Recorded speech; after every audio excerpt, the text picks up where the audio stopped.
Hello, hello, hello. Friday evening with you guys. Well. What's everybody up to on this Friday night? Hello, everyone. Wave meteorologist Brian Goode. Welcome to a special edition of the blog for tonight. I don't always get a chance to talk to you guys in the evening hours. In fact, it's probably only once a year, probably. So here's the game plan. All right, as everyone's getting the notifications now, so everyone's kind of flowing in. All last minute. Welcome. Hello, Chris, Sean, Olivia. Olivia, I haven't talked to you in a long time. Hello, the Blue, and Dwayne is on here as well. All right, so if you're not used to watching the blog in the morning hours when I'm normally on, what I usually try to do is cover a short-term, long-term forecast. And as most of you know, I run out of time fairly quick because I have to get ready for midday, so I don't have a chance to really talk to you all as much. Tonight, I'm going to do the same thing. I'm going to cover the weekend changes because there have been some changes, and I do think it's worth talking about and making sure you guys are aware that there is some positive for this weekend. It's not all bad news. But as promised, and Adam better show up because Adam's the one that talked me into doing this. As promised, I will get into the long range, and we're going to discuss how the summer of 2025 is looking like, and maybe even a hint of the upcoming winter as well. I know. It's not an official winter forecast. Don't panic. I'm not even that bold, but I will at least give you some thoughts as a little bonus for those of you that are taking your time out to hang out. But yes, also I'm going to talk about some of the stories. Some of you guys have asked some questions about me telling some stories, maybe some inside stuff about the business or what's happened that I've seen in the industry over the years, or I don't know. You guys kind of control that. You let me know what questions you have. Now, I will answer most things. There is a limit. So don't be upset if I don't answer a question or tell your story. But a lot of you have asked about the Weather Channel days. When I was there, there's some stuff I can probably talk about there, but you guys let me know what you kind of want to know. Nothing earth shattering, I don't think. And a lot of you have asked about the first time that I appeared on the wave, which was not 15 years ago. It was a lot longer than that. And those of you that have been around for a while, you know what I'm referring to. And I will revisit that storyline because I think the backstory is what you don't see in the clip that I think you guys may enjoy hearing about. All right, so we're going to do that after I get past the forecast set up in the weekend. All right, so don't get upset. The story time is going to be delayed just a second here. I want to at least get the weather out. That way, those that just want to go on, and I don't know what kids do today. You guys still party on Friday nights? I don't know. But if you guys are heading out, I don't want to keep you too long. Fair enough? Great. All right. Again, you can comment on the social media side, whether it's YouTube, Twitch. I don't know if we have anybody from Twitch on right now. We've got Facebook, X as well. If you comment there, I will see it all at one time. You guys know how this works with Kevin and Ryan. They're a hilarious duo. I am not that funny to keep up with them, but I do have a split personality. So it's Snow and the no snow version of me. So we will keep you entertained, hopefully, in the next little bit. But you can comment there. If you're watching on the streaming side, obviously on the app, you can't comment. And I will try to reference what everyone's question is so you get an idea so you're not completely lost. Fair? Let's start with some good news. Look at this view from top of the water slide at Kentucky Kingdom. What a pretty setup, right? They're getting ready for Hurricane Bay tomorrow, opening up. Nice, clear night. We dropped down to 49, I believe it was, in the city this morning, but several spots were about 46, actually 41 to 46 was an average this morning. So quite chilly out there. And I do think we'll get cool again tomorrow morning. Perhaps not to that level, but it won't be far off. It will be enough that some of you will probably debate whether or not you want to get the heat turned on or not. Okay, so right now we're in the 60s. Again, that drop is already starting to happen. Shelbyville, Fort Knox, you can see it outside the Snyder Freeway. There you go. Good radiational cooling type of setup here. The satellite, which I normally love showing this, but unfortunately the sun is going down, so you can't see the clouds anymore. That's all right. So let's turn that off. Let's just get into the wider view. And boy, what a system this has been for the Northeast. Still going. nonstop low pressure that just keeps spinning and spinning and spinning. And that's the theme I want you guys to get and take away for what I'm trying to explain for the weekend is that the weather pattern is basically stuck. There's not a whole lot that's going to change here over the next several days, maybe even more than a week. We're going to have kind of a rut that we're going to be stuck in. Now, it's good if you are on the dry side of things. You'll stay dry. It's bad if you're stuck in the rainy zone because you may stay rainy. And that's certainly the case right now for the Northeast. They can't get this low pressure out of there fast enough. But, man, it's going to allow for, unfortunately, a crummy setup for at least the start of the holiday weekend for them. It did snow, by the way. I got to get that in there. In the higher elevations, New Hampshire and Vermont, look at that. Near a foot of snow in the higher spots. The ski resorts are, I'm sure that's last day of school for some kids, and they're going to a ski resort. Isn't that pretty wild? But yeah, pretty cool stuff. Watching how that low has been evolving in the Northeast, but it really has been the theme for them all spring too. It's just been not exactly the best of weather for the Northeast. But where was this at? If they had this in January, February, wow, what a snow event that would be for them.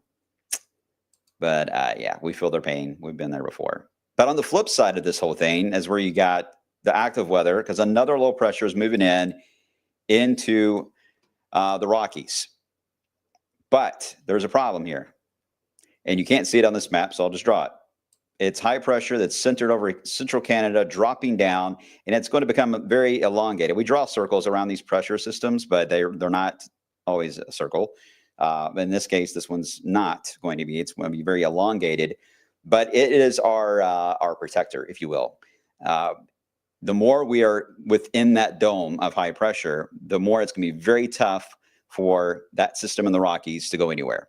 It's going to try. It's going to throw at us a couple of little pieces off. 1, 2, 3. It's going to keep throwing them at us, but will they survive?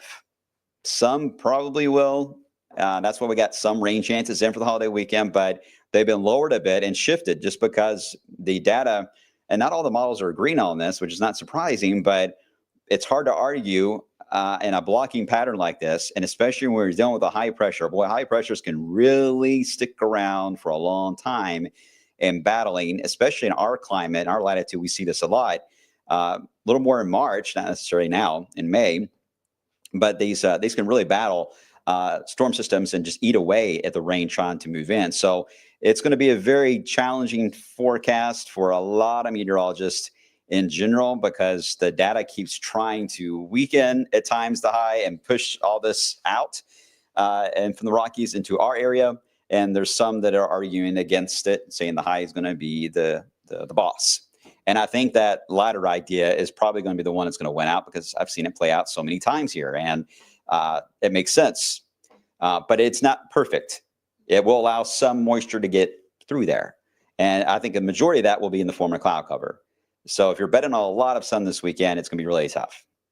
But at least the rain part is going to be limited. There's not going to be a heavy rain signal until we get all the layers of the atmosphere kind of stacked up with a decent amount of moisture. Then the rain potential goes up, and even heavier rain side. But for now, it's only like you got to look at like a Oreo cookie or a layered cake or something. It's kind of a layered setup, so it's going to be really tough to get every layer with moisture in it. So therefore, you only get part of the story. The good news too about this is our severe potential is dramatically reduced in this kind of a setup, because you don't have all the layers cooperating. I don't think anyone's going to complain about that. Certainly not us. But that will be an issue, unfortunately, for the Great Plains, because, as I mentioned, whatever weather pattern you get stuck in, you may get stuck in. So if they're stuck in a severe weather pattern, they will keep seeing repeated rounds. Unfortunately, that's going to be it's going to be fun for storm chasers. They're going to love it out there because you can see so much more with severe weather outbreaks in the plains versus our area. But that's going to be the most active setup. But again, not a perfect scenario, because we will get some rain that will move through. Temperatures, though, have been very warm across the deep south. And the reason they're seeing that, obviously, is just that we got all this cooler air flowing in from Canada. I remember our wind flow has been generally either out of a west, and eventually it's going to be a northeast wind, not a south wind. There's no wind coming from the Gulf into our area. So you end up with a very cool pattern. All right, here is Futurecast in the short term. This is our high-res model, the the graph model, that gets fair. I mean, they're all a little different, but I'll point out a couple things I've noticed. Tonight I mentioned the cool night will drop down in the 40s by the time we get into early tomorrow. It's showing 57. The only way you're going to stay at 50 something is going to be from a deck of clouds moving in, and I think that's going to be a pretty slim chance. Anyway, Saturday itself is interesting because one of those little tantrums that this low pressure is having out west, it's going to throw some moisture at us, will be tomorrow afternoon, roughly around 2 to 3 o'clock, the point in the day when things get to their warmest level. That's when we get just enough moisture at an angle. And boy, there's actually quite a few pieces that are showing this right along the I-64 corridor. And this particular model doesn't have anything, and I get that, but I think the potential is there. So we do have a 10 to 20% chance in the forecast for just a couple of hours tomorrow afternoon. It will be light. It wouldn't last very long. It's not going to be heavy enough to shut things down and be a washout. I just want to at least mention that if you are outside and you notice some drops and you're starting to panic, oh no, things are going wrong, it's to be expected. Okay, I don't want to talk too much about sprinkles. That moves on out. So the first piece, probably not very successful. So the low pressure tries again, throws another one at us for Sunday. As it does so, it'll stretch. Whoop, that model went way fast. Maybe we'll rewind. Sorry about that. I don't know why that didn't stop. Okay, move it right there. Okay, here's where the other piece tries to get thrown at us. And look what happens to it. It looks really aggressive, right? It's like staring us down. You get into Sunday morning, and then all of a sudden, it just weakens.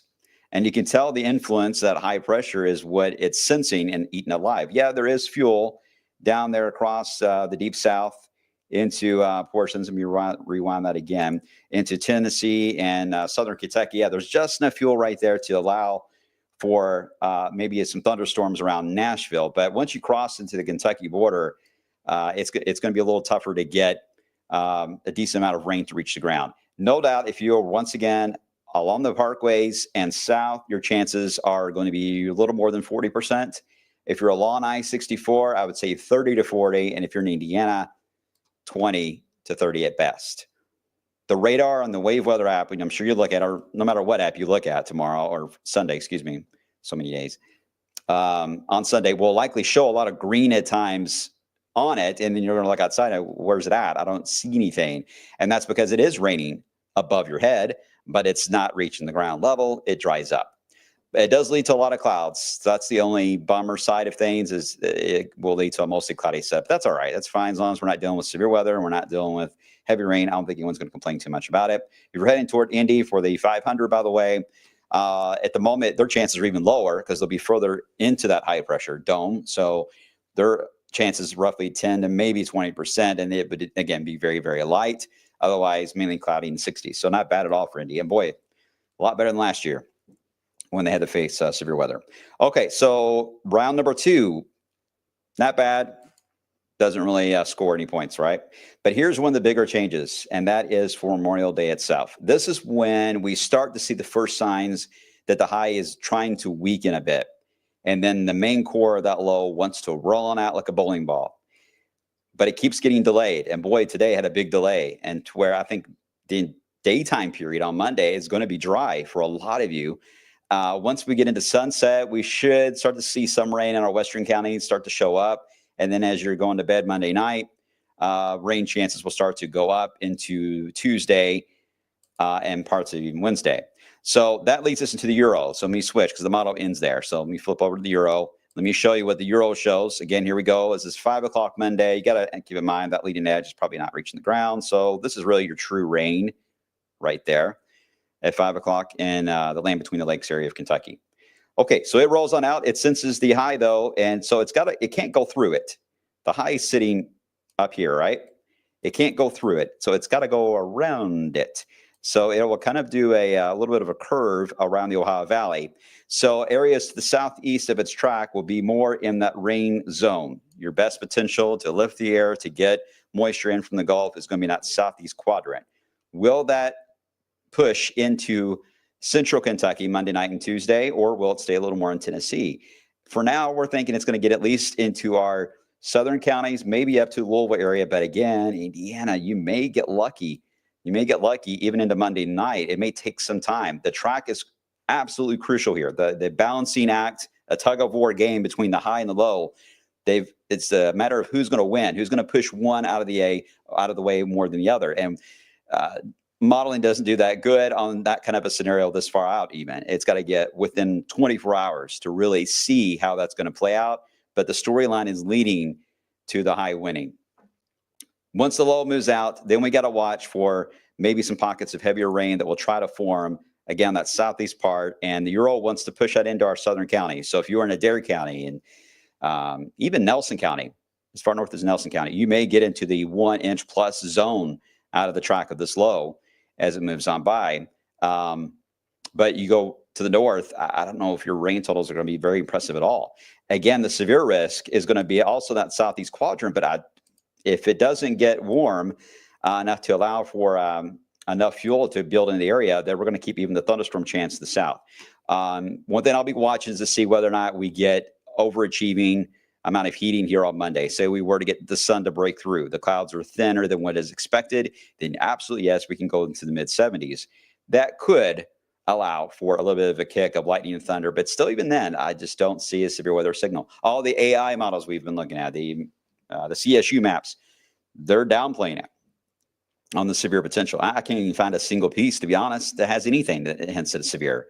So severe odds are very, very low and near zero. That's good. Now it's a matter of just figuring out rain totals and timing. But as I mentioned, everything is slow and sluggish, right? So if this low takes a while to get here, Monday night and Tuesday, when you know what's going to happen, it's going to take a while to get out of here. So it could linger for a few days, even beyond Tuesday. It could even take a while into Wednesday. And there's a sort of a traffic jam that sets up. There's actually another low. You can't see it, but it's just to the left here, to the west. Another low moves in because, again, this one's slowing down. It's detecting that high in the northeast and it gets replaced from that low that's there now. But this one's slowing down. The one behind it is trying to bump up behind it. It's like when you are, you guys are always trying to relate things to a humanistic side of things. But anyway, it's like when you're getting off a roller coaster and you're unloading and the next car is coming in behind you and they're waiting to pull up and then they get off the roller coaster. It's that type of setup. They're all going to line up and bunch up because they're waiting for this one to get out of the way. That could lead to multiple rounds of rain that could continue for a good chunk of next week and perhaps even to that following weekend. So I don't think the 10-day is settled at all. I think it'll keep evolving. The more we get more confidence on how fast this is all going to move through here, before it'll take some time for us to get the rain chances settled out. All right, so the rainfall forecast as of now, higher totals, again, our southern counties exceed that 1 inch potential, especially if it's a slow moving low, but I don't think it's going to be a flash flooding setup. It looks like it'll rain slow enough to prevent it to being a widespread issue, but a general trend, if you end up with repeated rounds of rain, you may start to increase the river levels again, especially the Green River may start to climb. So we need to watch that for early next week. So here's the 3-day. Put the numbers up.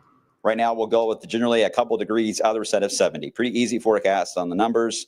And the rain chances, we'll just keep them low. They are daily just because of each wave that keeps trying to be thrown at us, right? But the survival rate of each one is going to be a little limited. Monday night features the best one. There you go. Was that easy? It probably wasn't easy. What questions do you have on this part? Oh, there's Adam. Okay, Adam's here. How could I forget this? You haven't missed story time yet, Adam. Oh, yeah. You know me. I'm always rambling. Let's see. Waterford Wednesday. Well, I mean, Justin, that's the problem. If this traffic jam develops, then yeah, the rain chance will keep going up for Wednesday. I'll show you the 10-day, by the way, in the next segment. Let's see. No other questions on this? Everyone's good? Everyone's good? Everyone's good? Everyone's good? Everyone's mowing the grass. Did everyone get the grass taken care of? What about wind? That's a good question. Actually, there's been some hints of gustier winds when these showers try to form, just because when you take rain and you try to move it into dry air like this and it evaporates, we call that virga. Some of you love that term, but the virga is a cooling process, but it also can create a windier one. So especially on the rivers and lakes, you may see surges at times of wind that could go over 20 miles per hour. Nothing crazy, but it will be noticeably breezy when you get those evaporation periods. So that's a general wind. As far as gradient wind, like we had yesterday, I don't see anything like that, no. But I do think it could be a little breezy at times. Wait, what'd you say, Olivia? Oh, it's been a beautiful day. Oh, it was Dell that said this. Dell, it's almost cold enough to snow. I wish. This is the only time I can talk about snow a million times. A million times. And my hate mail count goes down, which is good. Hey, Chris, how you doing? How is the data for the SIPs? As I mentioned a second ago, none of them are showing anything on the severe side, so that's good. They're all way to the south, like even in some cases south of Tennessee. I just don't like the crummy setup of us getting on the other side. If we get into this low pressure zone, we'll be complaining like the Northeast is right now. We'll be stuck in that pattern. Now, we don't want that. But if it means that we get a decent weekend, okay, that's fair. I think we've had a rough spring, right? So I think it's a fair trade. But just be mindful that may be what this evolves to. All right, so here's what I'm going to do. Let me take a quick break because I have to switch things up.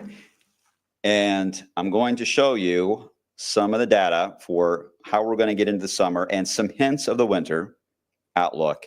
And then, yes, we'll get into story time. So get your questions ready for that. Give me like 30 seconds here to get this all sorted out. It won't take too long, I promise. All right, don't get too upset. Give me 30 seconds. I'll be right back. Hang tight.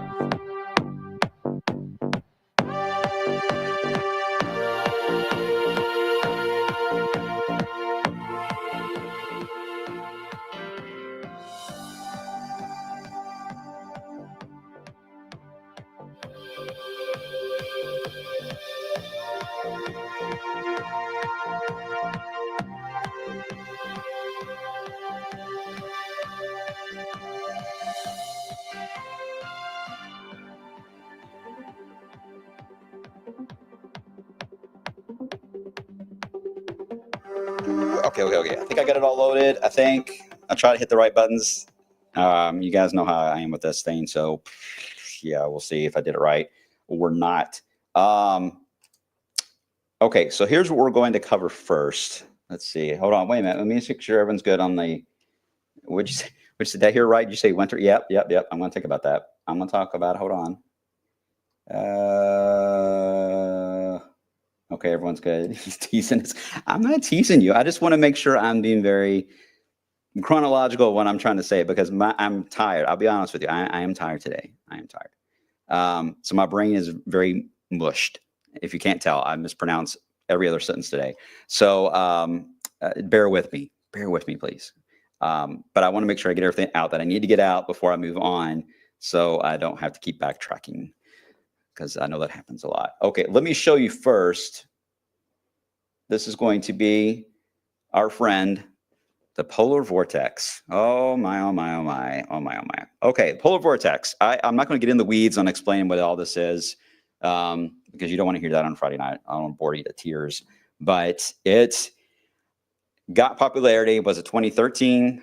Because it became a buzzword, but a buzz phrase in general, but it's been around since Earth has been around, since we've been tilted. Earth is tilted, right? 23.5 degrees. As long as we've been tilted and we rotate, the polar vortex has been part of our storyline. And as long as we are still tilted and are still rotating, it will be a factor, always. That will never change. What matters, though, when it comes to the polar vortex is where does it set up? Because what you're seeing evolve, and this is the Reader's Digest version of how this all works. Once you get into the fall season especially, you end up in the layers of the atmosphere right above our head, they become warmer throughout the entire summer period.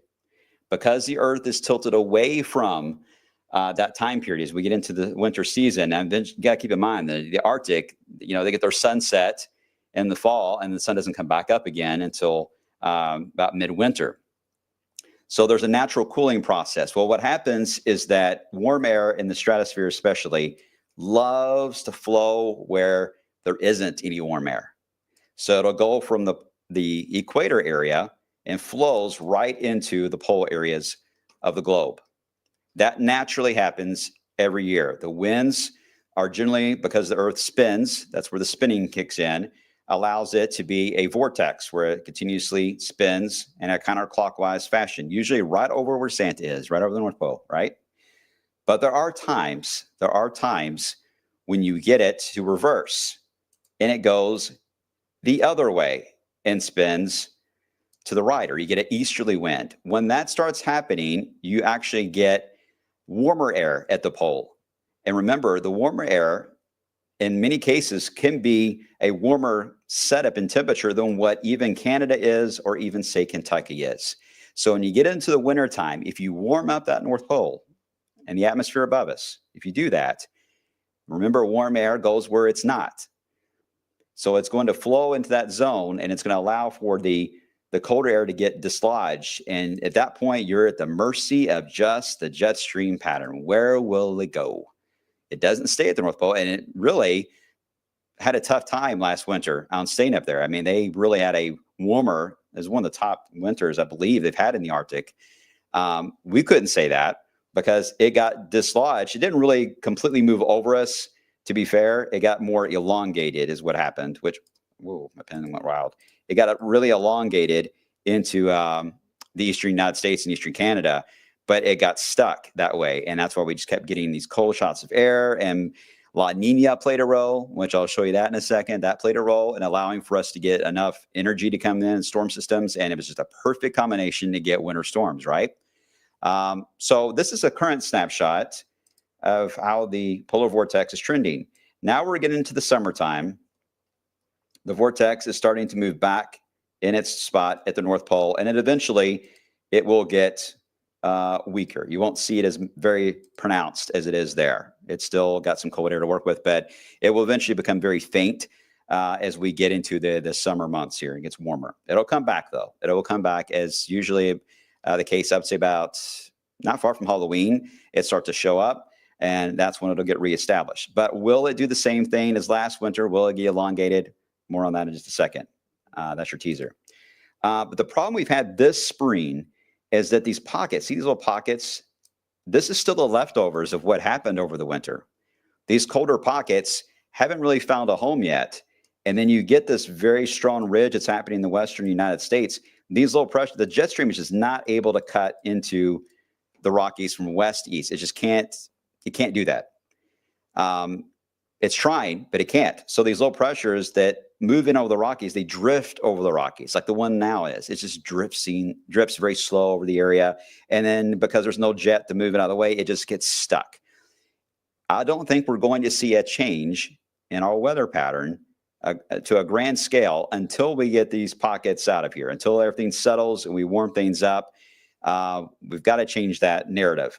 And the trend I'm noticing is that I think it's going to take until perhaps after the 4th of July to really see anything lock in that's different than what we've got now. I'm not saying we're going to have warm surges. I think we will get warm surges into the 80s, maybe even get to a 90. It's reachable. But as far as the stretch of heat, I think that's going to be a delay a little more than usual. Normally, our first 90 is June 1st, next weekend, normally. We should actually be in the 80s now on a daily basis. Now, we're at that point in the year, we should be in the 80s every day. Instead, we're talking about 60s in many areas and 70s coming our way, of course. But I do think we're going to see at least a repeating setup. I'm not saying that I'm sold yet on severe weather being a factor. If anything, it's what's coming next week is likely going to be the narrative for June. So if you're hoping for a lot of hot weather coming our way in June, I'm not sold on that. I think it's going to take some time. And if anything, it may be a cooler than the normal June, and we may end up with a rainier setup as well. Now, what can throw all this off is going to be the tropics, the hurricane season. That's going to be something we just got to take it 1 week at a time. I can't tell you where they're going to go. The hurricane forecast came out the other day, and it was above normal, and that's because the oceans are above normal, especially the Atlantic, so that makes sense. But what we don't know is where exactly they're going to go yet. So if this pattern doesn't shake anytime soon, then most of anything that develops in the Atlantic is going to be turning out to sea. It won't have a chance to get into the United States, which is not a bad thing, of course. But once we get out of this pattern, then I think the eastern United States may be a little more at risk, but that's later down the road.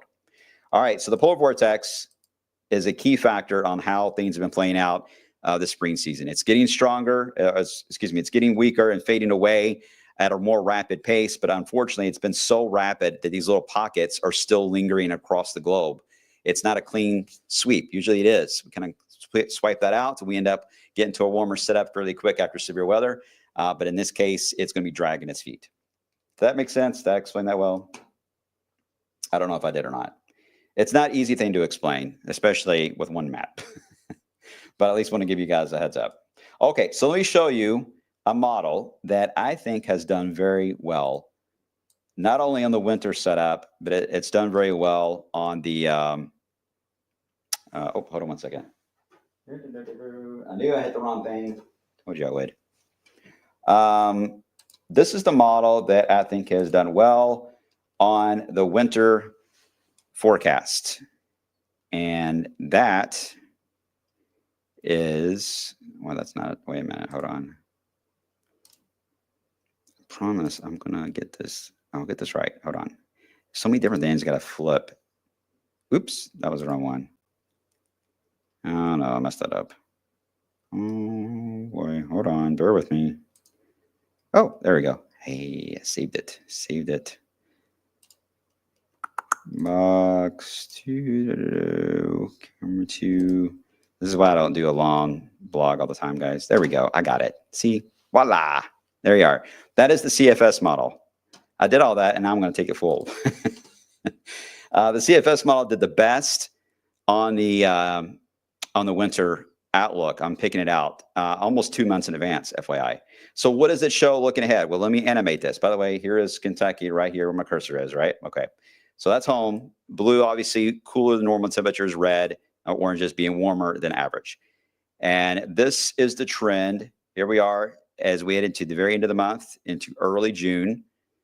And you still see these low pressures that are just very slow on drifting across the country. You don't see a lot of red and orange, right, for a good chunk of the eastern United States. These little blue pockets keep moving over us. And here we are, mid-June, and we still have them coming in. Now, there's a bit of a warm bubble there, kind of a blowtorch, but it doesn't last. Here comes yet another pocket that moves in, and that's where the model stops as we get into about the last week of June. So that's why I think overall we're going to end up with a, if this model's right, and I give it some credit, we'll end up with a cooler than normal pattern. What about rainfall? Oh boy, we don't want that. That would be higher than average rainfall. Some of this will be tropical, but again, this screams a lot of slow moving low pressures into the southeast corner of the country. Now, it would be nice if we can get a little further north of that, and we may get into some Goldilocks days of dry weather for several days, and we don't have to worry about this. But I think we're going to be at the mercy. This is going to be a meteorological nightmare. The month of June will be on trying to figure out these tracks of these lows, how long they linger, how that's going to influence our highs and rainfall forecast. But I think there will be some impacts as we head into the extended. All right, La Nina. Okay, La Nina was a big player in the winter on allowing us to get the jet stream perfectly aligned to get us to match up with that stretching of the polar vortex, to get us the snow and that cold, right? If you're a snow lover, you want that. This is the outlook that just came out earlier this week. The outlook for the upcoming winter, they're going with NOAA. They're going to go with a greater potential to see La Nina over El Nino, but the gray bar in the middle is important. Gray is neutral. It's neither one. It's not an El Nino. It's not a lot of La Nina. So what in the world does that mean? Well, that means we are literally at the mercy of the weather pattern and the jet stream setup, which means this winter is going to be a wild card winter coming our way. I have noticed in the past when we have had a weak La Nina and gone into a neutral, we tend to see the exact same winter repeat. So if we go by that idea, then I think what we went through this past winter very well could happen again. one of the big driving forces on why the polar vortex is going to become a little more of a issue in our weather forecast than probably it has been is the amount of ice that is melting right now in the polar cap, especially in the Arctic, is tremendous. You take away that ice that's up there into the Arctic Circle, you end up with that warmer pocket at the pole, the North Pole, and you end up with the cold air being dislodged. It gets knocked free. It's going to start drifting around the globe, or it'll stretch out. And whether it's Europe, sometimes it's right into Eastern North America. And usually whatever Europe can get, we kind of line up with them. But I think that potential is there again for this winter. So I think it's going to be a tough one because of the jet stream pattern. It's going to be hard to forecast that, let alone, an Halloween outlook that I usually do for winter. It's going to be really hard this year because we're going to have to really go down to the wire each week. Excuse me, for the winter setup. But I think I turned into Linda Blair there for a second. Anyway, I think as we evolve through each week, we'll have a better idea. But I think if you are a snow lover, you have to be excited about the signals that are showing up. It's more in your pocket than before. And usually when we get into this kind of a setup, it's hard to get out of it for a few years. The winters around here are very cyclical. We get into the great winters of the 70s, the lovely snow winters of the 90s. And we've had a little bit of a drought, right? For a while here, not too much action for nearly a decade. But now we're starting to see that ramp up. And I think we may get into a pattern where the next few winters could be exciting. There you go. That's my winter tease. Did that help? No, probably not. Let me know if I'm not explaining it well, because I want to make sure I'm clear with you guys. Oh, no, I lost you all. Come back. Hold on. I got to log back in. Hold on one second.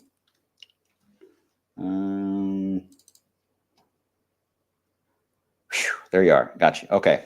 So any questions on the weather pattern on that idea? Again, I think the summer, at least June, is going to be cooler than normal, wetter than normal. We'll see whether or not we can get into the core of the heat into the second half year of summer or not. If trends repeat themselves, last fall was a beautiful fall, but it was warm. We may end up with a warm fall and mainly dry.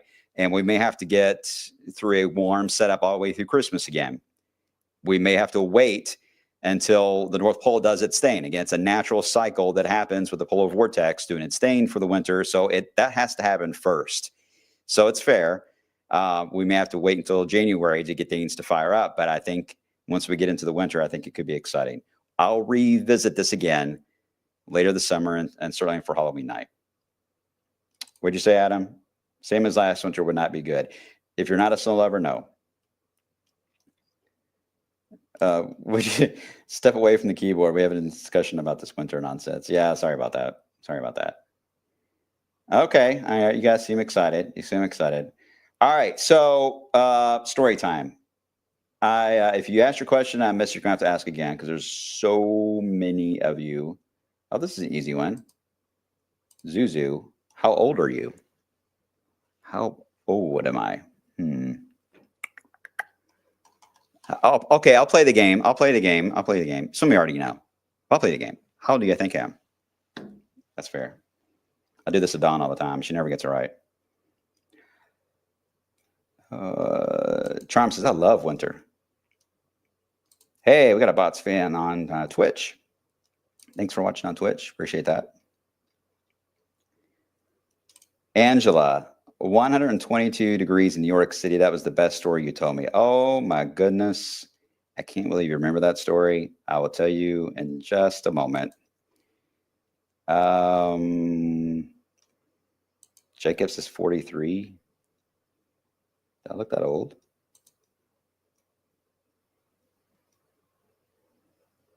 Weather Channel time. Sean's ready for the Weather Channel. I don't have a ton of Weather Channel stories, although the one I'm about to tell you is. It is a Weather Channel story. 45. 45 is all right, fair. All right. I'll be I think, hold on. How old am I? Oh yeah, I'll be 48. I'll be 48. At least 18. Thank you. Thank you, Blue. That's fair enough. Renee, 46. All right. Yeah, I'll be 48. Okay, so I had jet black hair too when I started here. I mean, look what What happened? I mean, I'm not as old as Kevin. Kevin's like the grandpa of our weather team. I was the baby. Um, even with Christy Dutton. Christy's older than me. I was a baby, but I shouldn't have said that. She's gonna be mad at me. Delete that part. Delete that part. I'll delete the VOD after this. No one see that. She's gonna text me in a second. I can't believe you're talking about my age on TV. Okay, so the 122-degree story that Angela was talking about, I worked at the Weather Channel before I came back home here to Louisville. I had a really bad reaction to medicine one morning, and I was called in for, I believe it was Ike. I'm pretty sure it was Ike. And I went on the air. I used to do the weather for Don Imus. You know, I'm sure you probably remember him. If not, he's been gone for a while, but he was the a big time radio DJ in New York City. I did the weather on his show, which, you know, Don Imus was a very, very intimidating man. He was always nice to me, but it was very intimidating.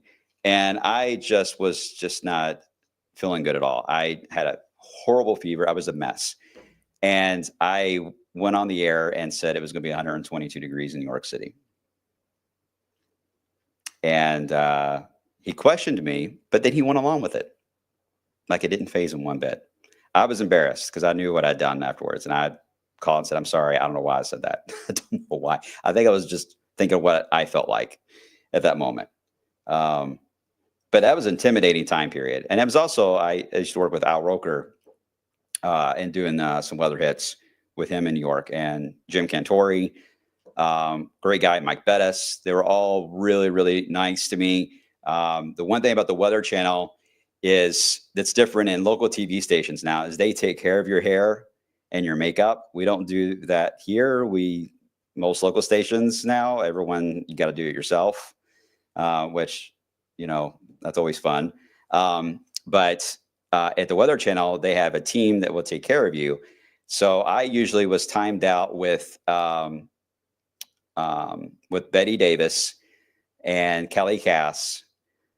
Usually on the weekend mornings, I would see them, and they were a blast to hang out with because you would hear so many different stories. Now, for me, it took like 5 minutes for me to get my hair fixed, and they would do your makeup and all that. But it was always just a great time in the makeup room. And I kind of miss that we don't really do that here because that was just a really good bonding time to catch up on how your weekend was going and you go out to set. So, but I got a chance to hang out with them more often in the makeup room, probably anywhere. But the Weather Channel is a massive building. I mean, it's got several floors to it. And we had, I think, 3 or 4 different chroma keys, green screens to work with. And you had the main studio. They built that main set that you see now. They built that while I was there, and it's a 360 set. I mean, you can stand in the middle of it and look all the way around. There's not a bad shot anywhere. You can do anything with it. And a lot of it's virtual reality they're doing now, but that set was massive. So I had a chance to work with the team there, watching them expand and how they were growing on the Weather Channel, but also get a chance to work in those little chroma key rooms, weather setups, very similar to this, to be honest, and did a lot of the weather forecasts for them. Mike Bettis was a lot of fun, though. He was a great guy. The clips of the Weather Channel, they're out there somewhere. I know they're out there. I don't have those loaded up, but they're out there. Okay, so here is the story on my first appearance here. And this involves, I'm sure you've seen this before, about my first job I ever had, which was at Kroger in Fern Creek. And I actually got hired, and I don't know why I'm telling you all this. I don't know if I should. I got hired first, very first job was Long John Silver's in Fern Creek. I think it's a car dealership now, if you guys know what I'm talking about.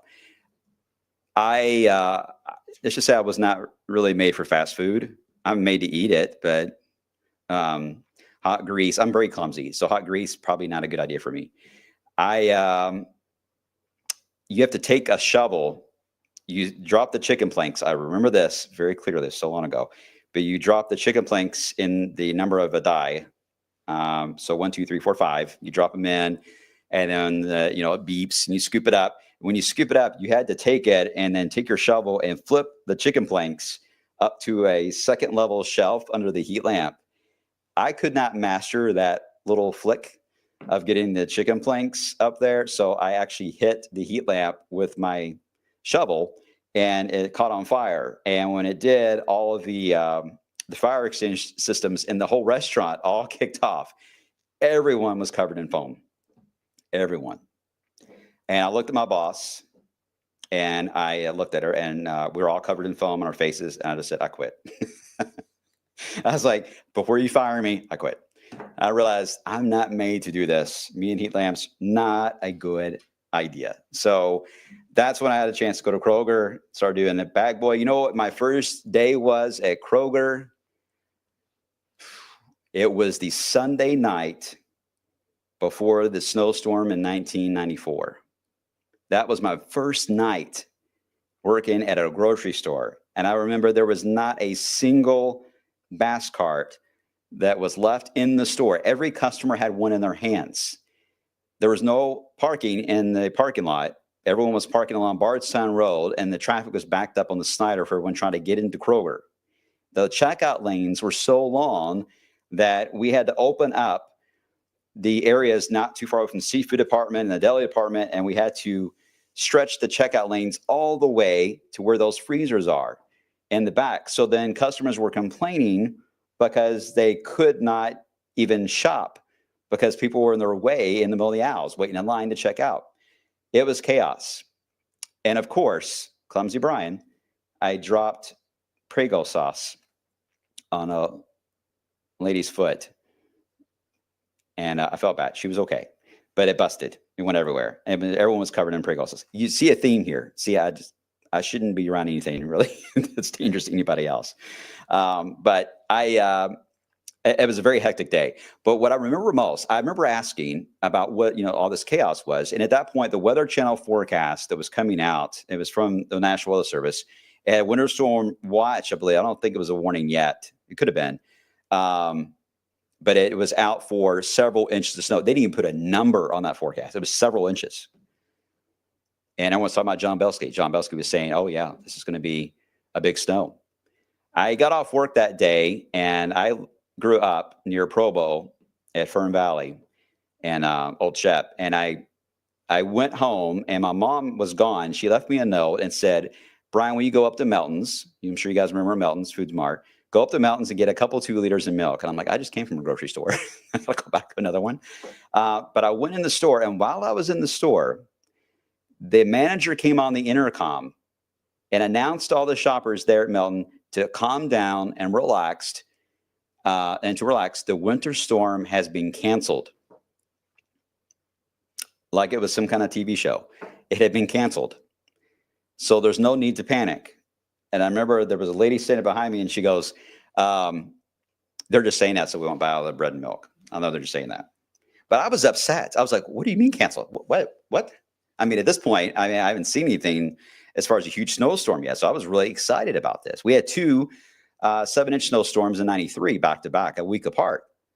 That was fun. But that was the kickoff again to that 90s stretch of winters that I think we're about to enter again here. But I was, upset about it. So I got home and sure enough, it was the only time I've seen this. I have never seen this since, but every single TV station, including Wave, was running a crawl on the TV screen, telling everyone to calm down, that the snow will only be 1 inch or less. That it was going to be freezing rain and then over to rain. Never seen nothing like that before. And that's how bad the panic was in the city. You guys think now that we're bad about snow and everyone freaking out and going to the grocery stores and, oh, you weather people hype things up all the time. Trust me, I see your comments. All right, I know what you guys are saying. I may not respond all the time, but I see what you're saying. All right. But to be fair, this was way worse than if you think things are wild now. Trust me, it was bad then. Bad enough they had to run a crawl on TV. And I remember being upset about it. Well, the freezing rain started that night. When it did, I had to go, at that point, you had to go get the Sunday paper. Everyone used to always get the Sunday paper, right? I had to go pick up the Sunday paper a couple streets over. Again, this is Martin Luther King Jr. weekend, so there was no school for that Monday already. This was the Sunday night. I go to get the paper. I have my little 1987 Grand Am. Oh, I love that car. I had to go a few streets over. Freezing rain started. By the time I got to my neighbor's home, a couple streets down, the freezing rain froze my windshield wipers mid-motion. It was pouring. I get out of the car. I couldn't even stand up. There was so much ice everywhere. So I literally was trying to crab walk to get to the porch, to get the paper. And then when I got in the car, I realized, oh no, I can't see out the front windshield. So I used the rear defrost and I drove home backwards to get back into the driveway. And I slid right into the driveway. I didn't even know where the driveway was. I just kind of slid into it. I was like, oh, that's good. We'll leave it there. Went inside and it was wild to see it. But then something odd happened. The 11 o'clock news that night, I remember watching Craig Edwards. And Craig did a first weather segment. And they were, at that point, the idea was this is going to be probably going over to snow, potentially. Well, there was a clap of thunder. I ran outside, and sure enough, there were several bolts of lightning. And it went from instantly, from heavy freezing rain to the biggest snowflakes I think I've ever seen. Just like that, a snap of a finger. And it was just snowing so hard I couldn't see anything. You couldn't see anything outside. It was just pouring snow. So the forecast was revised to 1 to 3 inches in the first 15 minutes of the 11 o'clock news that night. By the time the news ended at 11:30, the forecast was revised to 6 to 8 inches. That's how fast things were changing in this weather setup. And I was excited, but I still didn't understand. I mean, I was studying meteorology, but I was still a young kid, right? So I didn't fully understand everything. You didn't have weather models at your fingertips. I mean, I don't think it really even had the internet. So there wasn't a lot for me to do other than watch and see what happened. And you had to wait for the next newscast to come on, right? You don't have streaming like you got now. You don't have an app. So I went to bed, and I remember I woke up and went outside and looked, and yeah, there you go. You had more than a foot of snow. Some areas close to 20-something inches of snow that fell. It was a wild event. I'm on a huge tangent, but that's one of my favorite stories that got me hooked on snow. Got me hooked big time. Would you say, Ben, Jackie, did this happen, or were you on an acid trip? It really did happen. I have a really good memory. It works against me, though. I have horrible short-term memory, but I have a really good long-term memory. Okay, so I was at Kroger working there. I promise this is the end of the story. I'm not going to ramble forever. I decided that it would be fun to do the weather on the intercom at Kroger. So I asked my manager, I said, hey, can I do the weather forecast, like an announcement on the store? And they're like, okay, why do you want to do that? I'm like, oh, it'd be good practice for me to get used to, talking about the weather, and that's me and my passion. Plus, hey, everyone wants to get supplies, right? And here you go. While they're shopping, if they hear there's going to be nice weather, they may go get a bag of or a charcoal for the barbecue, or bread or milk if there's snow. There's always something that could be applied to what you're saying in a daily weather. So they said, okay, fine. And I said, but I'm shy. I'm very shy. I'm still a very shy person. It may not seem like it, but I am very shy. And I was actually voted most shyest in high school. That was my superlative. Not most likely to succeed, most shyest. Anyway, so they agreed that I could stay in that black mirror, the two-way mirror that's the managers always would sit in, that hovers over the store at the top. I would sit up there and I would do the forecast. And I would then go to the check lane, and no one really was putting 2 and 2 together. Some of the customers who come into the line would comment about what they just heard, but they didn't realize it was me. And I used to tell John Belsky this story all the time, and he thought it was the funniest thing, and he loved it. John was like, I love it. He's like, I would have done the same thing if I was you. So John called me up one night. It was in December. I don't remember the year. And he said, hey, Brian. He always say, hey, Brian, this is John Belsky. He always said his first and last name. Here's John Belsky. He said, how about I send a crew out for our 11 o'clock news tonight, and we want to do a story about what you're doing with the Kroger announcements and the weather. Would you be okay with that? And I said, okay. That's exciting. Wow. Oh my gosh. Like, you're really going to put me on TV. He's like, oh yeah. You're going to be our main feature story tonight. So yeah, this is big. And he says, so we'll send a crew out. I got nervous. I got excited, but nervous at the same time. And they sent a crew out. They did a tease. to the story, and one of the teases to the story aired during the episode of ER, and I was so excited that it appeared during the ER. Anyway, now let me show you the story. This is what aired on Wave. Hold on one second. If I can. Oh no! I'll lose you all again. I'll keep disappearing from me. Oh, there you are. There you are. Okay, I got you. Okay. All right, so here's the story as it aired from Wave back in, that's like 1997. I don't know if that's a real date or not. A long time ago. You want this full screen? Yeah, I can't see your comments, so we'll just do full screen. Okay, got the audio pumped up, blah, blah, blah, blah, blah. All right, don't make fun of my hair, and don't make fun of my my country accent. Okay, guys, enjoy. Wait. Y'all can't hear it, can you? Oh no.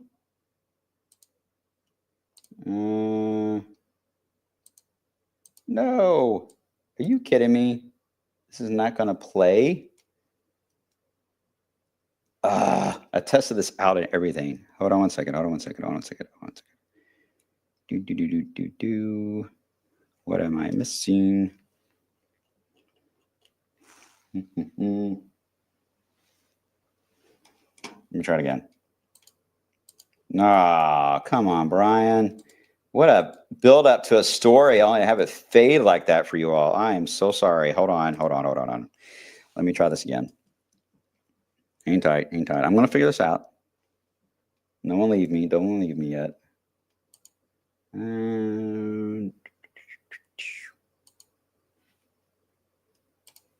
All right, let's get rid of that screen. Well, this is a bummer. Hold on one second. I'm going to have to do this a very challenging way. So y'all hang tight for just a moment. Y'all discuss amongst yourselves. I can't see your comments right now, so everyone be nice. No one be rude to anybody.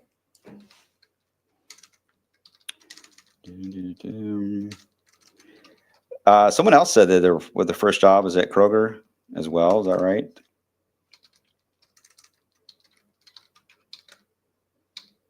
Okay, there we go. Uh-oh. We're getting somewhere, guys. We're getting somewhere.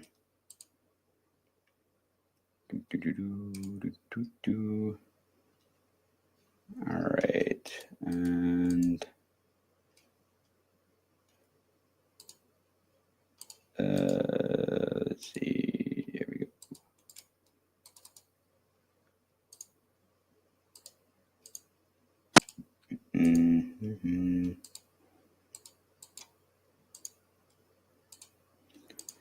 Hold on, I'm going to do a couple clicks here on this. Oh my gosh, this is more of a pain than I thought it was going to be. So sorry, you all. I cannot believe this is not loading. Come on, Brian. I thought you had this figured out, man. Well, I'm so sorry, you all. I don't know if I'm going to be able to get it to work. That is not what I wanted for you all. Well, that's a shame. I will share the link. How about that? And you guys will get a chance to watch it. I'm sorry. I thought I can get it to work, but I promise you it was working a second ago, and it's not now. And I'm by myself, so this is a lot more difficult than you think it is by yourself, because I can't distract from anyone. I can't do two things at once, apparently. Obviously, I can't even flip chicken planks into a heat thing there. I'm really upset this isn't working, though. I don't understand.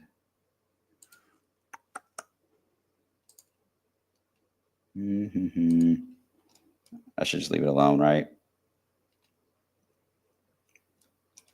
All right. Anyway, I'll stay quiet. I'll share the link. A May sweeps tactic? No, it's not a May sweeps tactic. I just can't do anything right. Sorry. I'll work on it. I promise to send it out. Anyway, the story was hilarious because it was the first time that I had to get exposed to um, the audience, the shoppers knew who I was, and I was really embarrassed about it. But John called that night, and he said, "Hey," I said, "Do you mind if I go on?" Um, what'd you say, Adam? Try playing it, not full screen. Yeah, it's just there's no output coming through. It was coming through a second ago, but something has locked up. Trust me, this thing is. I wish you all could see it. I can't show you what I see, but it is very overwhelming. It's like you're a DJ. So if there's one thing that's off, the whole thing is off. So technology is great when it works, but I am not the best at it. Okay, so anyway, Belsky said, "Hey, do you mind if I join you on the intercom and do a weather hit with you?" I said, "Oh, that sounds like a great idea, John. Let's do that." So I took the phone and put up the intercom and I said, "Hey, everybody, John Belsky is now with us with a update of your forecast." And John started doing the forecast. And when we were done, I forgot to let go of the button. So he kept talking. He goes, and bread and milk are 50% off.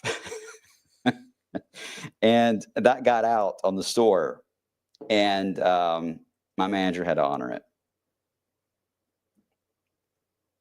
So, yeah, I didn't get fired, but it was funny. It was fun. They were a good hearted about it. There wasn't a lot of people. All right, what stories you got? Because obviously I can't play anything, and I really wanted to. Can we still see a young Brian?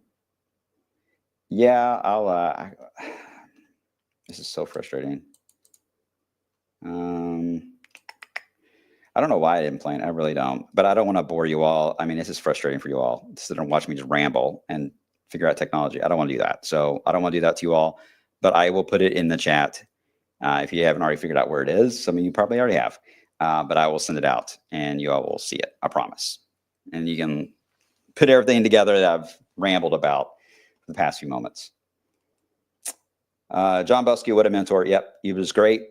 He was so as a mentor for all of us here on the team. Really, I mean, he took time to answer my annoying phone calls as a kid, and be that one person that asked the same day, even we're going to have a snowstorm. How much snow are we going to get? You know, is there anything secret that you can tell me about the snowstorm that you're not telling anybody else? That you're kind of keeping it in house, you know, that kind of stuff. And he was always very patient with me. So he was great. And it was actually his retirement that that led to me coming here at Wave. So it was kind of a weird, bittersweet moment because he was leaving, but I always wanted to work with him, you know. So, but he it was his departure that allowed a spot for me to finally get here after so many years. I've always wanted to work here at Wave since I was a kid. Yes, someone asked, "Is this a view behind me?" It is. That is that's the big wheel at Kentucky Kingdom right there. I'm in downtown Louisville on my other shoulder over there.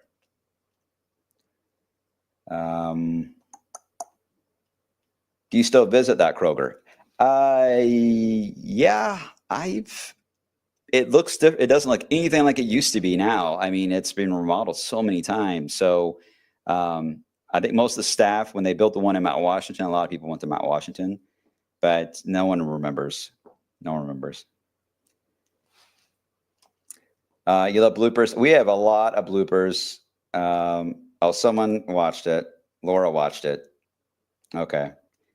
You just watched it. Okay. Well, I'll put it out there. Don't worry, so you guys can see it. It's so frustrating. I thought I had everything lined up for you all, so I didn't have to have that awkward moment where you're like, Brian doesn't know what he's doing again. He's messing up technology. And then somebody jinxed me. We'll blame Adam. We always pick on Adam. Any questions I can try to answer for you guys while I'm on with you all? I can't see on all night, but I will. I'll be glad to spend some time with you here. There's not, a ton right now. A lot of you are busy. I know, I get it.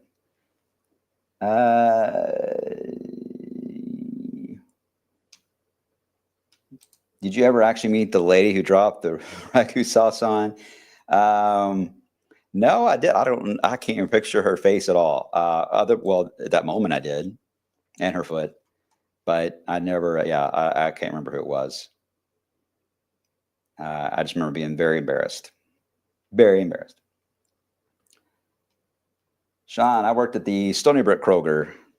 Worked the day of the shooting. Ouch. Yeah, that was a rough day. That was a really rough day at Stony Brook. I remember that. So as every Friday night story time, got to make this. Nah, I can't do that every Friday night. I have a million stories. Trust me. I just can't remember them all until you all guide me which way you want to go. But I have a lot of stories. Now Ben's in here. Now Ben, you're a former the TV newser. I know you got some stories, Ben. So I'm gonna put you on the spot in a second.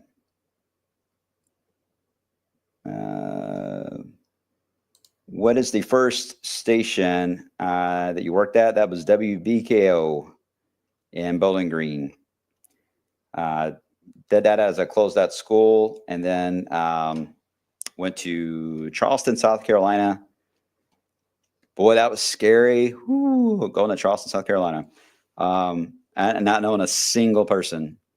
I mean, I'm a Kentucky boy, right? So moving to the coast that's the first time I saw the ocean too, and it was very scary. I remember driving that U-Haul with my dog Nemo. I'm sure you may remember Nemo when I first got here. That was a long drive. It could only go 40 miles per hour. It's the fastest that U-Haul would go. It took a little more than 12 hours to get there. Whew. But boy, life-changing experience Charleston was. Love it. Great, great, great.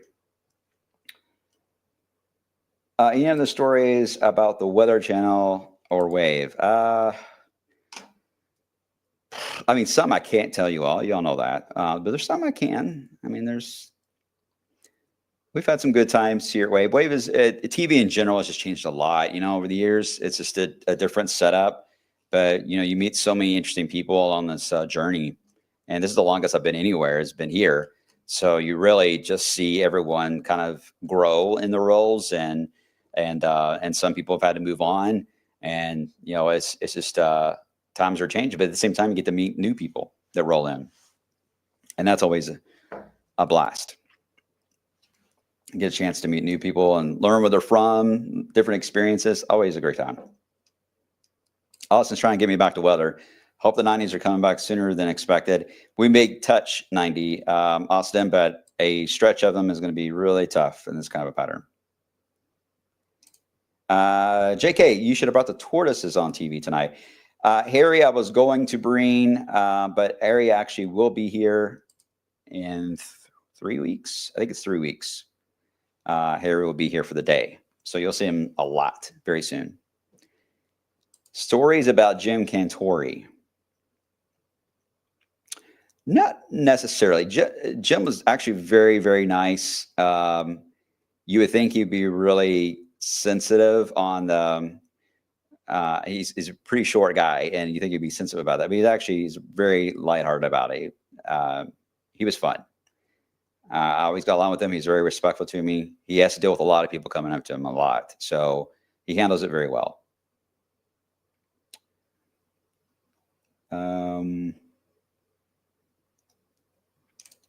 Do you ever hear from Christy Dutton? Nope. I thought she would text me, mad at me about the whole age thing, but she didn't text. Not as much as I used to. Everyone, I mean, she's a mom, and she's grown up, so it's a little tougher. Our days of always hanging out, everyone hanging out together. I kind of miss that, but everything just kind of changes, right? Allie, I just saw the Kroger thing. Very professional. I don't know if I was professional or not. I was nervous, but my country twang was pretty bad. How long have you been at Wave now? This is my 15th year.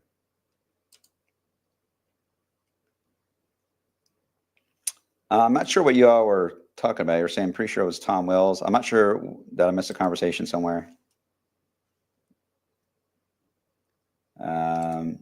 Jim is a mentor. Love his reaction on Thunder Snow. Yeah, he's passionate, and that shows. But he's definitely OG, right? Um, and Stu Ostro, he left the Weather Channel, I think, in the past year, I believe. But Stu, if you guys ever saw his analysis he would do on TV, Stu is so smart, so smart, and I learned a lot from him. They were really good at the Weather Channel about sharing weather knowledge with each other. There's like a group chat kind of feeling to that time period. It wasn't necessarily that, but it was always shared, everyone's thoughts. I mean, it's just a building full of meteorologists, right? So you learned a lot. And I'm grateful. I am very grateful because I always wanted to be here right out of school. I wanted to go straight here. I mean, if you look at my yearbook, everyone says, good luck, Brian Belsky, KIT. But I'm glad that I didn't go straight to Wave, that I went to other places. It made me more humble, for one, appreciate not only different audiences, different stations, working with different people, but also different climates. And I got to experience, hurricanes to sea breezes, mountain weather, forecasting that. It was just always a good experience because it gives me more confidence to talk about, especially global patterns. Climatology, I love. I love climatology a lot. Let's see. Would you say, Jimmy? Hold on, I gotta remember this. I remember you could call the phone number for weather updates. We still have that phone number. I updated it not long ago. We do it multiple times a day. 581 WAVE. Still exists. Can you believe that? We still do it. Did you meet Greg Forbes? Met Greg a couple times. Greg was always busy. Very, very busy guy. He was very good. Tom Moore was a very smart guy. I like Tom Moore too.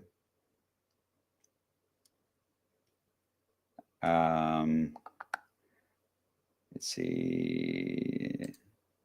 Kelly's getting us back to weather. Thank you, Kelly. Are we going to be stuck in this severe weather pattern all summer? I don't think we're going to be in severe weather. The jet stream is going to be lacking as far as a lot of wind energy with this kind of a pattern that's coming our way, but it's a lot of low pressure. So you can't roll out severe weather in that sense, but it's probably going to be more a lot of stable rain type of setup. So again, not the best, but it's not going to be all the time. These lows are going to be really difficult to figure out where they're going to go. There's no train track for them. They're kind of just rogue. So we don't know how they're going to really set up shop in the Eastern United States, but I see the signal they're going to be around somewhere. And at times they'll leave us alone, and that's when we'll have the nice, pretty days. But there'll be times they'll drift over us, and we may have to sacrifice a few days to that.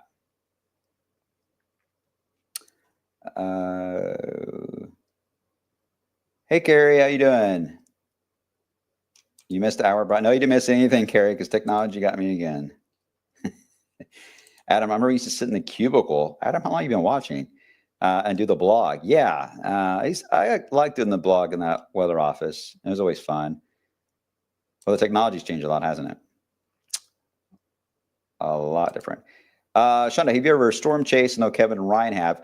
I've storm chased, but not to the point where I ever got lucky like they did. I never went on a full experience into the plains. I just did it in a more of a hobby way, and a few supercells, mainly just hailers though. I never got lucky. And most storm chasers don't, to be honest.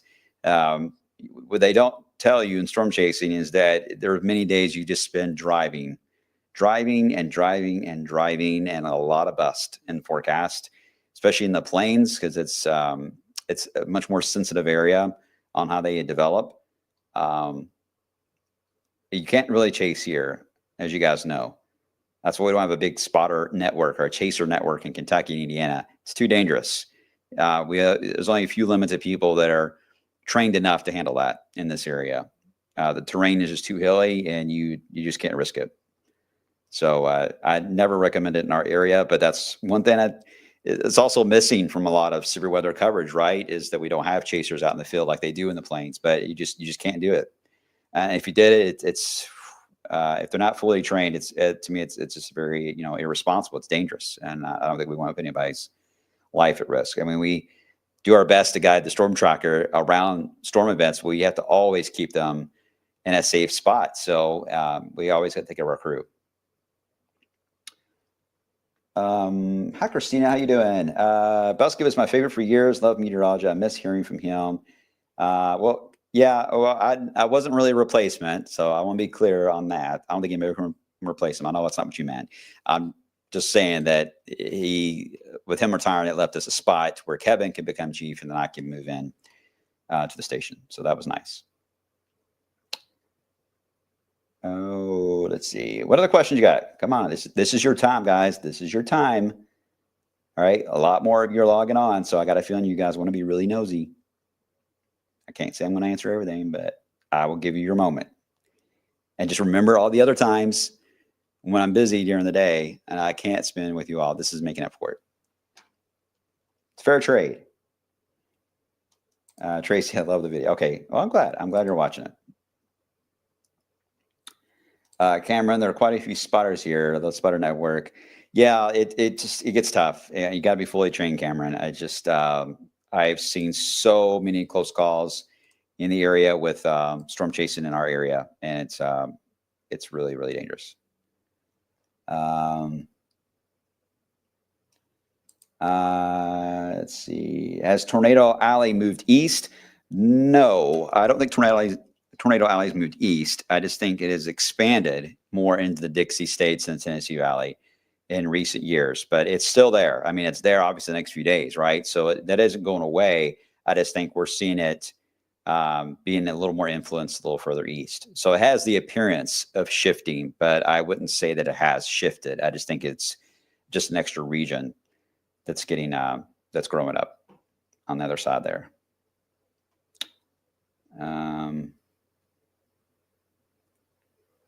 Hey, Justin, how you doing? Miss you, Justin.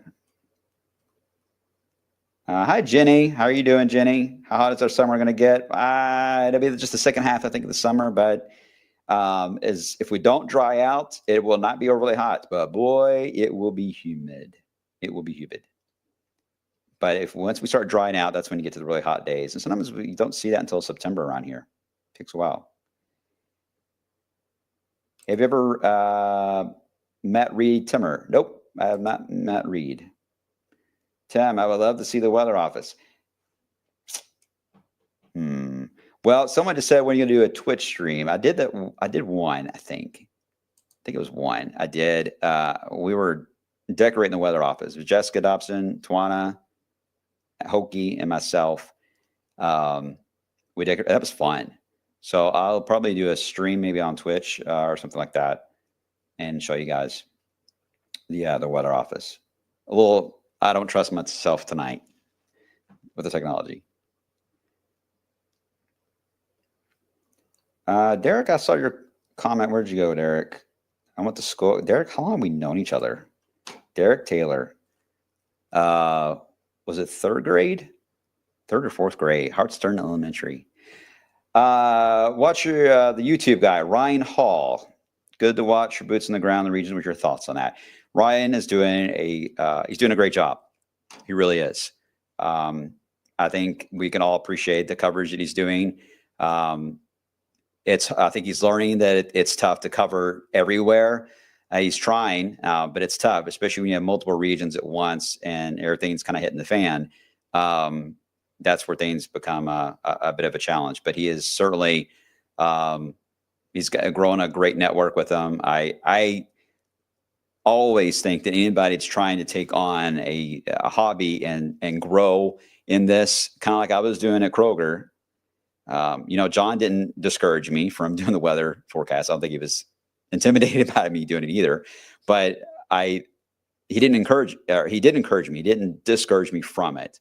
He said, absolutely, you should do that. And I think everyone should do that. I think there's a responsibility when you get to that point, though, when you get on social media and you take on meteorology, you have to keep in mind, it's not just a passion that you're sharing. You're also putting a lot of people's lives at risk, and you've got to balance that carefully because what you say affects what people do, correct? And I think Ryan's done a good job of being able to balance that out really well.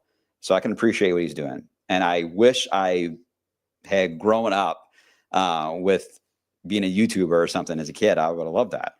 But again, it didn't exist then. But I don't think anybody should, I don't believe in bashing anybody that's trying to be passionate in the weather. I know that's, in a sense, competition of what we're doing, but I don't look at it that way. I think the more voices you got of people trying to help, that's a good thing. And I think the more people show their passion, it's a good thing. I just think it carries a great responsibility. It does. So I think that's,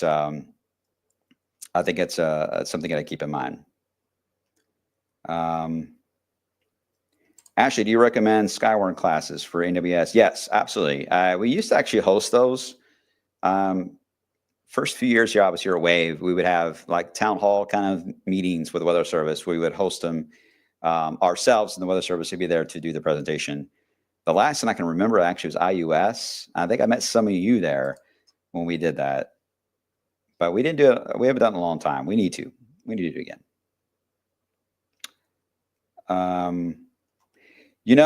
Here's funny. Adam, you said, when's the meet and greet for us blog regular? It's funny you say that, because I was telling Kevin the other day, I think we need to do that. I think it would be fun.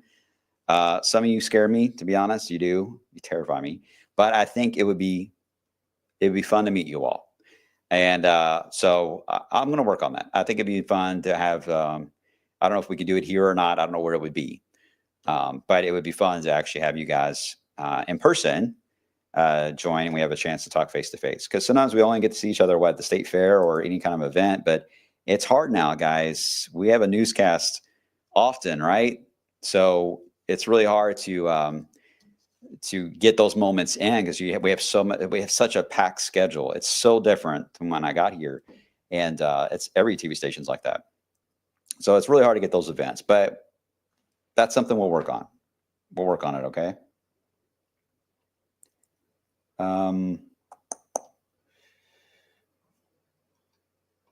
Let's see. I like to keep it local. Let's see. Any other questions? Some of you scare me. Some of y'all do. I don't mean in the bad way, but some of y'all scare me.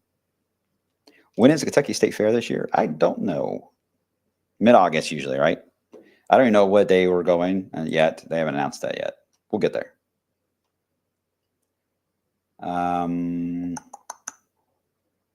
How confident are you this upcoming winter could be like last season? Well, I'm not. That's a tough one, Allie, because that always backs me in a corner and I get in trouble later. I am more confident than usual. Is that the Switzerland answer I think I can give? I think it's an interesting setup. I just think as long as I hate that we're losing all this ice in the Arctic. It's bad for so many reasons, right? And especially wildlife. But it's as far as our climate, it is going to cause the polar vortex to be displaced. It's not going to be able to stay and maintain itself. It's going to still happen. As I told you before, it will always happen as long as we're spinning and we're tilted. As long as Earth does its thing, the polar vortex shows up, but it's not always where it needs to be or supposed to be. And I think that's the challenge we got is, okay, then where is it going to go? What is the shape going to be? Is it going to be a perfect circle? Is it going to be elongated? Is it going to split? Sometimes it splits into two pieces. You just don't know that until days before it happens, let alone 6 months out. So I can't get too in the weeds on that, but I can just tell you that I just don't know how we're going to be able to get back out of this. So now if it splits or it does its thing and stretches or shifts around, it still might even hit us. It could still go into Europe and avoid us, and we would have a very warm winter. It would be a blowtorch winter. Snow lovers hate that. They hate when we say that, torch winter. But if it doesn't aim toward us, yeah, winter's hosed. But if it does, it may not go anywhere for a while, especially for a couple weeks at a time. So it's pretty fascinating stuff. That's why I love it. I think it's going to be tough. We're not going to be able to really ever get that right. Meteorology is part of the chaos theory. So it's the butterfly effect. I'm sure you guys have heard of that before, but it's as long as there's that X factor in meteorology that we'll never be able to master, then there's always an unknown that'll happen. And for a snow lover, that's always exciting because, well, I know you guys trust us. At least I hope you do. You're still hoping in the back of your mind, and especially when we say 1 inch or less, where it's not going to happen, then you're thinking, oh, I hope they're wrong. I hope I wake up and then there's snow everywhere. I know you do. I know you all because I do it.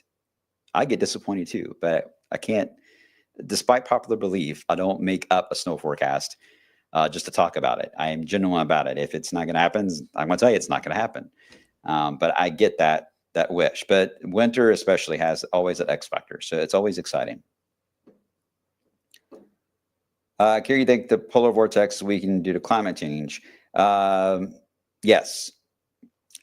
I'm not going to get into the, I know some of you get into the politics of it. I'm not getting into the politics of it.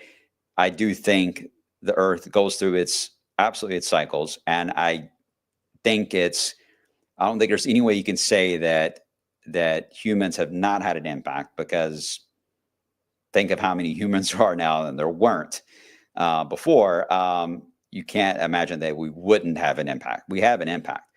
So what we can do, there is no harm in anything as far as conserving what we do and lessening our footprint.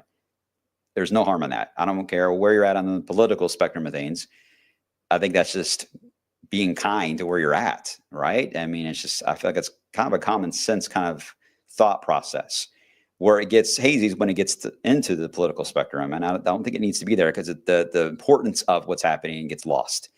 So I think we have our duty to kind of keep that in mind. But I do think it is certainly cyclical. I just it gets more dramatic when you start to kind of make things a little more of an impact. Things get a little more wonky. Hurricane season active, yes. But again, that's kind of what's, living in Charleston, we went through this every year. It doesn't always mean there's going to be a landfalling hurricane hitting the United States. It just means that the Atlantic in general is going to have a lot of named systems. I think even the northern Atlantic especially is going to have a lot of them. We call those fish storms because they usually stay out to sea. But it only takes one, guys. Andrew, first letter on the list. Hugo in 1989 that hit Charleston. It was, the first one was the letter H, but it was the main one of the entire season. But look what it did. It was devastating. So it only takes one. Only takes one. You guys are just throwing them out here. Austin, we're going to calm down on tornado outbreaks. Yes, that naturally happens anyway, just because, again, you end up with the jet stream just retreats. It heads back north. It's basically retreating already. It's just the problem are these little lows that are broke off because the polar vortex did its thing of resetting for the season about 3 weeks ahead of schedule this year. And I think it was so abrupt. I think a lot of these little colder pockets just got cut off and nothing's moving right now. It's a very blocky pattern. So it's tough to shake out of that. It eventually naturally will, just because of how the seasons are evolving. We naturally will shift out of that. But it's going to take a little longer than usual this year. But the severe threat will gradually get worse. Then you just got to worry about downburst, right? A lot of lightning. You can still get severe weather in the summertime, guys. I mean, you can still get some bad stuff. You just don't usually get the real violent tornado outbreaks without the jet stream being around you. It cuts down on that. Okay. Are you guys good? It's almost 10 o'clock. How long have I been on? An hour and a half. What? An hour and a half with you all. All right. But I do need to get going. It's 10 o'clock. I'm tired. I'm rambling even more now. I'm sorry about the video. I will put that in. I'll put it on my page, on my Facebook page. I'll put it in the comments. So you guys, if you want to watch it, it'll be there. Fair enough? And you can comment if you want and make fun of me. I don't care. At that point, I'm not here to get mad at you. I'm not going to get mad at you. That was a quick 90 minutes. It was fast. I can see why Ryan and Kevin just go on, right? It's a lot of stuff. All right. Listen, you guys are great. I appreciate always your support and being and kind to us during active weather, because it gets really stressful. You guys don't always see a lot of the behind the stuff we do that, it's a lot of work that goes into a lot of the stuff we put together every day for y'all. And when we get in these alert day setups, we're from here. This is where our family is. This is where we grew up. So it's personal for us. It's personal for us. And I hope you sense that when we're talking to you, and we understand that, and we're always keeping that in the back of our mind.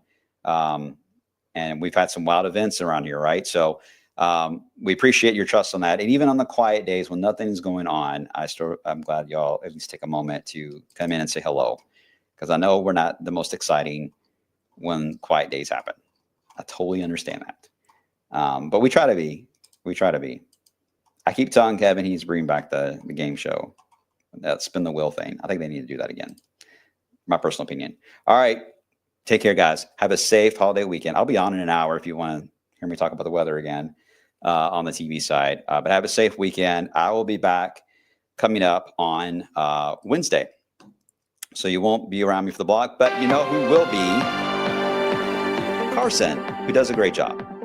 Carson will be on as usual for the weekend. So make sure to tune in for Carson. And he'll update you guys on that rain chance and how next week will evolve. Take care, everybody. Have a good, safe weekend. I'll see you guys on the flip side.